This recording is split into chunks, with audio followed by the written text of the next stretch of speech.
English Leap Podcast. From Speak English with Class. Hello, everyone. You're listening to the English Leap Podcast, your go-to English podcast for learning English faster and smarter. I'm Erin, and I'm so glad you joined us today. And I'm Evan. Thanks for tuning in. We've got a great topic lined up that could supercharge your English journey. You know, Evan, a single trait truly sets top performers apart from the rest. They know how to learn at lightning speed. That's what we're diving into today. Absolutely, Erin. Learning quickly isn't just a talent. It's a skill. And for English learners, mastering how to learn can make a world of difference. That's so true. Evan, have you ever wondered why some people seem to learn English so much faster than others? What's their secret? That's such a great question, Erin. And it's something I've thought about a lot. It's incredible how some learners seem to fly ahead, while others feel stuck, even when putting in the same effort. Exactly. I used to think it was just about talent or working longer hours. But then I realized it's not about how hard you work. It's about how smart you work. You're so right. I remember pushing myself to study for hours every day, thinking it would help. But honestly, I wasn't improving because my methods weren't effective. Same here. I tried cramming vocabulary lists, thinking that was the best way. But when I needed those words in conversation, they were nowhere to be found. That's when I discovered meta-learning, and it changed everything.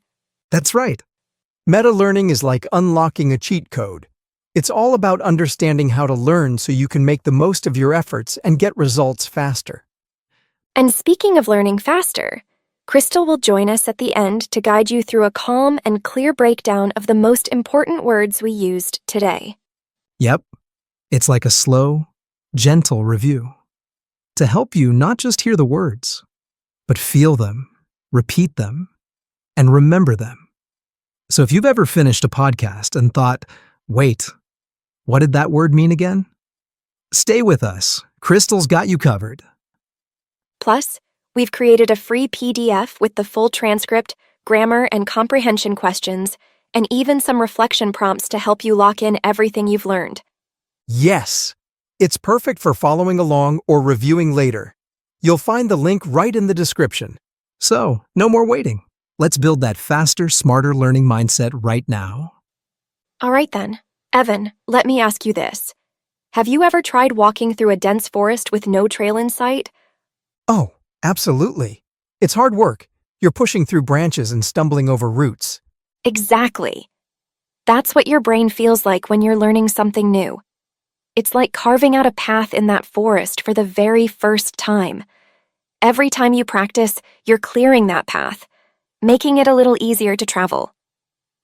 So those paths are like the connections in our brain? Exactly. Those connections are called neural pathways. When you learn something new, like a word in English, your brain forms a tiny path between neurons. But if you don't practice, that path gets overgrown, like an abandoned trail in the forest. So the more you practice, the clearer and smoother the path becomes? Yes. And here's where it gets exciting. Every time you make progress, your brain rewards you with dopamine, which is like a little, yay, you did it signal.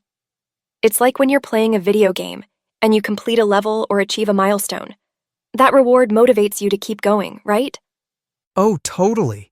I love that feeling in games when you unlock a new achievement or get a bonus. It makes you want to dive right into the next level to see what's coming. Exactly. Your brain works the same way when you're learning. Whether it's mastering a new word or understanding a tricky grammar rule, that little hit of dopamine pushes you to keep learning. Just like a game's rewards keep you playing. But what happens when progress feels slow? Like when you're stuck on a level in a game? That can be so frustrating. That's a great comparison, Evan. When progress slows down, your brain stops giving you those dopamine rewards. It's like being stuck on a challenging level in a game where no rewards are coming your way. It's tempting to just quit. Right. But in games, I always try again because I know there's a reward waiting if I push through. Exactly. And that's the mindset we need for learning too. If you stay consistent, even celebrating small wins, like nailing a phrase in a conversation. It keeps that dopamine flowing and motivates you to push through the tough parts. So, learning is like leveling up in a game. You keep clearing the path, building stronger connections, and celebrating every small win along the way. That's right, Evan. The key is to treat the process like a journey. Every step matters, and every milestone is worth celebrating. So, Aaron, now that we know how the brain works, what does the learning journey actually look like? It's like climbing a mountain. There are 4 key stages. The first stage is starting out, and this is where most people feel like they're carrying a heavy backpack uphill. Everything feels awkward, slow, and overwhelming. Oh, I know that feeling. When I started learning English, even saying hello felt like a struggle. Exactly. But here's the thing. You're laying the foundation. Then comes stage 2, gaining momentum or the improvement stage. This is when you find your rhythm. The climb feels easier, and you start noticing progress. I remember that. Like the first time I watched an English show and didn't need subtitles for the whole episode. That's the best feeling. But then, every learner hits stage 3, hitting a wall, also called the plateau. Imagine you're halfway up the mountain, and suddenly, the trail disappears. Oh, that's so accurate. I've been there. It feels like you're stuck, and no matter how hard you try, you can't see progress.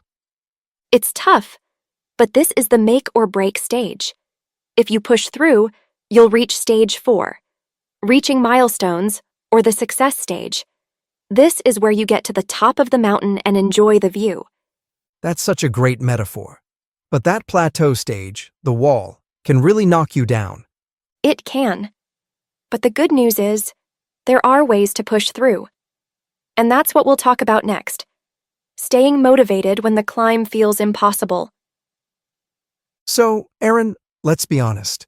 That plateau stage can feel like walking in circles without a map. How do you keep going when you feel like you're not moving forward? Great question, Evan. Imagine this. You're walking through a desert, and it feels endless. But then you see a small oasis up ahead.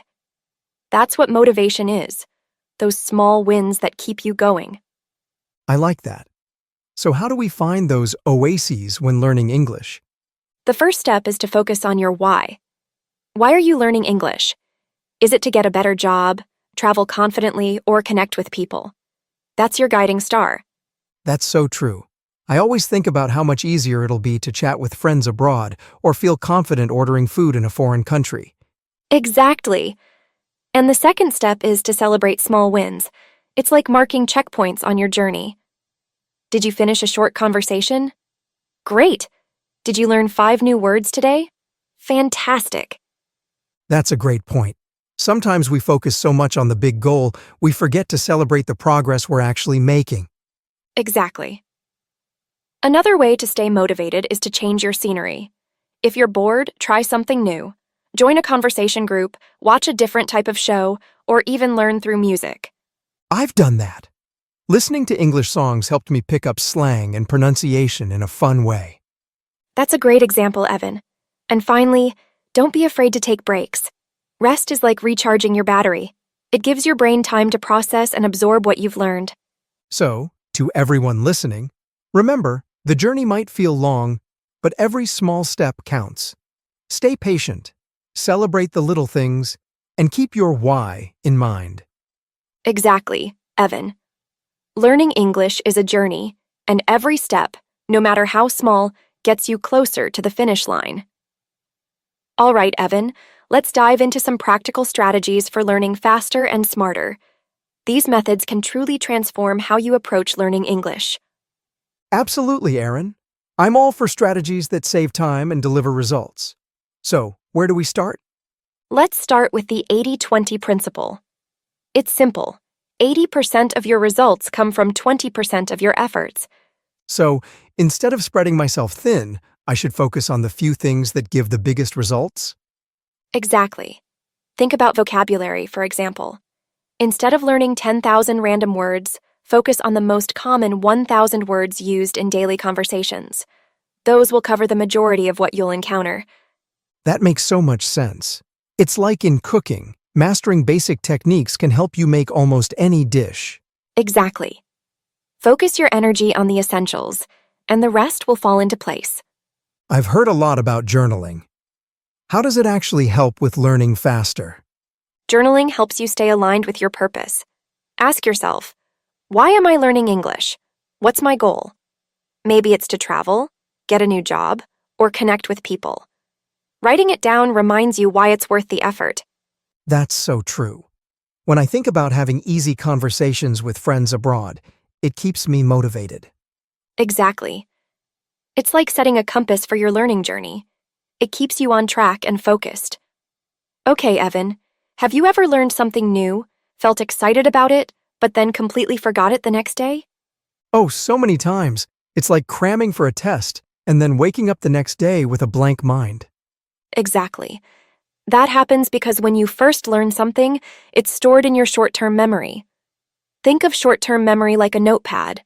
It holds temporary information, but if you don't review it, it gets erased to make room for new stuff. So, how do we stop that from happening? By practicing and revisiting what you've learned. When you repeat something again and again, your brain decides it's important and moves it to your long-term memory. Think of it like shifting files from your computer's desktop to a permanent hard drive. That's a great way to put it. So, repetition is like convincing your brain to save the information for good? Exactly. Imagine you're drawing a line in the sand. The first time, it's faint and can easily be washed away. But the more you go over it, the deeper the line becomes, until it's carved permanently. That's how long-term memory works. So, every time I use a new word or phrase, it's like carving that line deeper, making it harder to forget. That's right. And here's another way to think about it. Your brain is like a garden. When you plant a seed, it won't grow unless you water it regularly. If you don't practice, that seed of knowledge withers. But if you nurture it through repetition, it grows strong and becomes a permanent part of your mind. That's such a powerful metaphor. So the key is to practice consistently and reinforce what you've learned before it slips away. Exactly, Evan. The more you practice, the more natural it becomes. Soon, you'll recall it effortlessly, like riding a bike. So learning isn't just about the first step. It's about revisiting, reinforcing, and repeating until it sticks for good. Absolutely.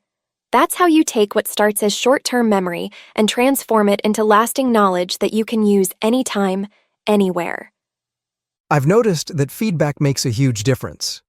What's your take on it? Feedback is like a mirror. It shows you where you're doing well and where you need improvement. Without it, you might keep making the same mistakes. That's true. I used to mispronounce words until someone pointed it out, and now I make a conscious effort to say them correctly. Exactly. Whether it's from a teacher, a language partner, or even an app, feedback helps you refine your skills and grow faster. Now, let's talk about mindset. How you see yourself can either push you forward or hold you back. What do you mean? If you see yourself as someone who isn't good at languages, you'll act accordingly.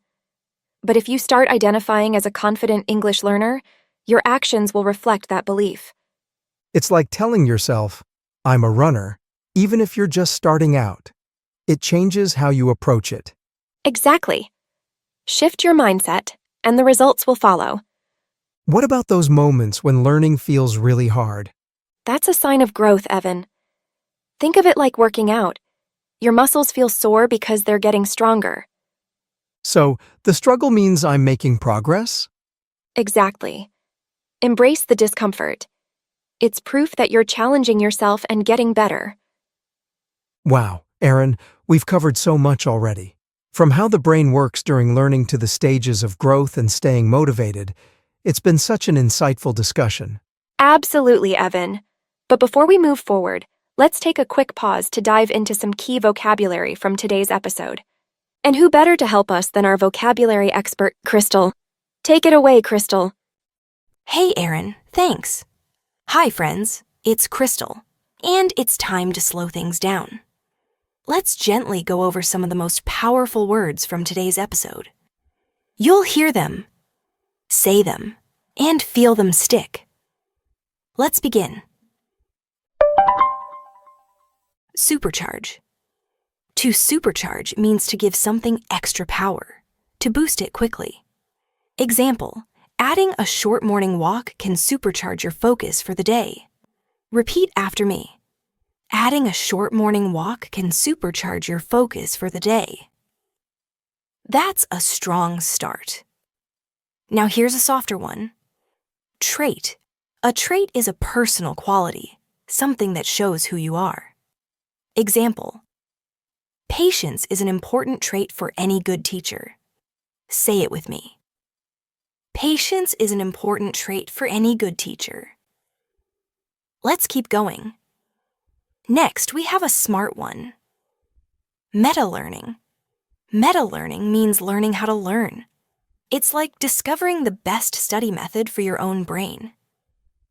Example, he used meta-learning to discover that he learns best by speaking, not writing. Say it with me. He used meta-learning to discover that he learns best by speaking, not writing. Very helpful. Let's talk about a word every student knows. Cramming. Cramming means learning a lot in a short time, usually last minute. Example, he was cramming for his English test and didn't sleep all night. You can repeat after me. He was cramming for his English test and didn't sleep all night. Whew, we've all done that. Now something more visual. Trail. A trail is a path or track, often created by repeated use. Example, they followed a narrow trail through the forest to find the hidden waterfall. Say it with me. They followed a narrow trail through the forest to find the hidden waterfall. Let's keep walking. Now, let's look at what happens when something is forgotten. Abandon. To abandon something means you leave it behind. You stop caring for it, and you don't return. Example, they had to abandon the house after the flood. Repeat that with me. They had to abandon the house after the flood. Simple, but it says so much. Here comes a powerful science word. Neuroplasticity. Neuroplasticity is your brain's ability to change, grow, and adapt, even as an adult. Example, thanks to neuroplasticity, it's never too late to learn English. Say it with me. Thanks to neuroplasticity, it's never too late to learn English. Isn't the brain amazing? Now a word that describes a tough phase. Plateau. A plateau is when your progress feels stuck, flat, like nothing is changing. Example, after weeks of progress, she hit a plateau and felt discouraged. You try it now with me.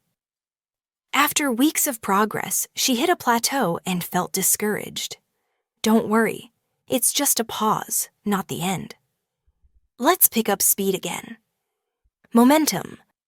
Momentum is forward motion. Once you start, it becomes easier to keep going. Example, once he built momentum, reading in English became a daily habit. Say this one with me now. Once he built momentum, reading in English became a daily habit. Great rhythm. Here's a feel-good one. Dopamine. Dopamine is your brain's reward chemical. It makes you feel proud when you make progress. Example, she felt a rush of dopamine after finishing her first English podcast episode. Repeat that out loud with me. She felt a rush of dopamine after finishing her first English podcast episode. Yes, that's your brain cheering for you. And let's end with something grounding. Stay aligned. To stay aligned means to stay connected to your purpose, your why. Example, he writes in his journal every morning to stay aligned with his goals. Let's say that one more time together. He writes in his journal every morning to stay aligned with his goals. You're doing that just by listening. That's all for today. You listened, repeated, reflected. That's how real learning happens. I'm proud of you, and I'll see you in the next one. Thank you, Krystal. That was fantastic. I love how you made each word so easy to understand with those examples. Absolutely. The example sentences were so relatable. I'm definitely going to work on using plateau more often. It's such a useful word, especially for talking about learning journeys. Me too, Erin. All right. That's a wrap for today's episode of the English Leap podcast. We hope you found these tips helpful and inspiring. Remember, learning English is a journey, and every small step counts. Keep practicing, stay motivated, and celebrate your progress. Thanks for listening, and don't forget to grab the free PDF with all the key points from today's episode. It's linked in the description. Until next time, keep leaping forward in your English learning. Bye for now. See you soon. Bye-bye. Your progress doesn't end here. To continue advancing your English skills, click on the next video or explore the additional videos we've thoughtfully selected for you.